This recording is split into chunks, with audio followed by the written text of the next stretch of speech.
Ready, start.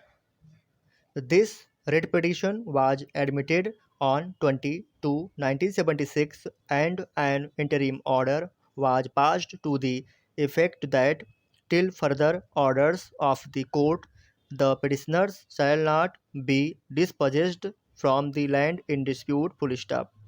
The said interim order is continuing till today full stop era.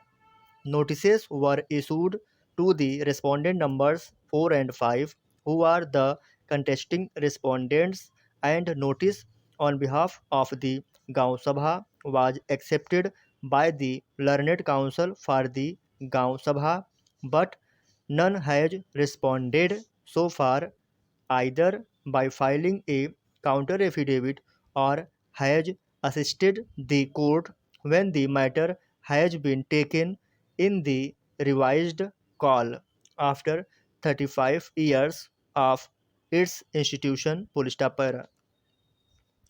The court therefore has no option but to proceed with the matter, keeping in view the report submitted by the office that the notices sent to the respondent numbers 4, 5, and 6 have been dispatched, but neither the undelivered cover nor the acknowledgement has been received back.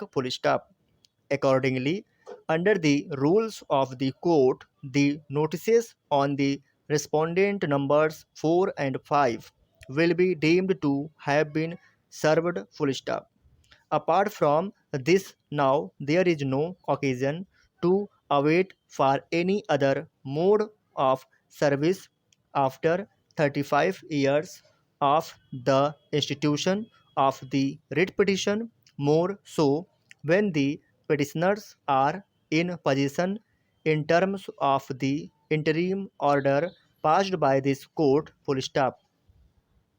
In such a situation, it cannot be believed that the respondents had no notice about the pendency of the proceedings, inasmuch as the petitioners must have filed the stay order before the authority to assert their possession.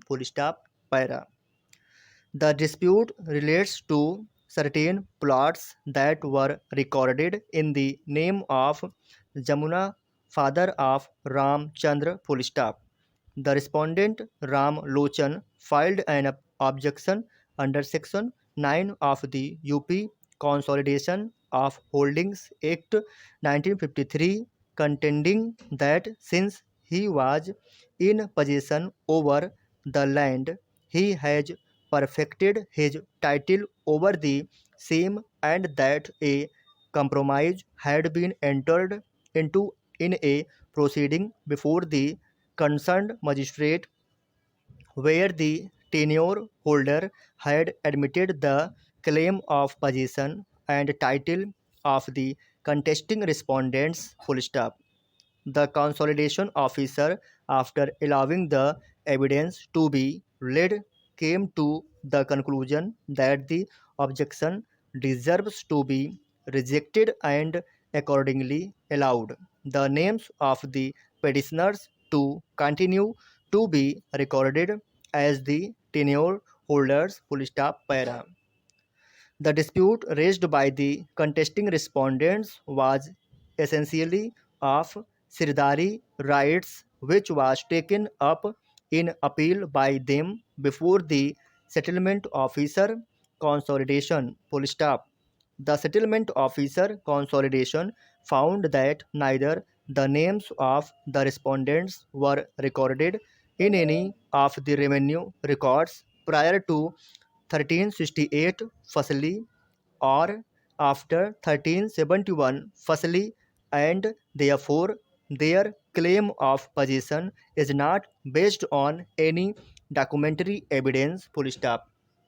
While discussing oral evidence, the settlement officer consolidation further found that the witnesses have said that they were in possession either for 5 years or 7 years, full stop. In such a situation, the testimony of the witnesses was disbelieved and the appeal was dismissed as the tenure of possession was not sufficient to mature any rights claimed by the respondents. Full stop. Thanks friends watching my video. Like, share and subscribe please.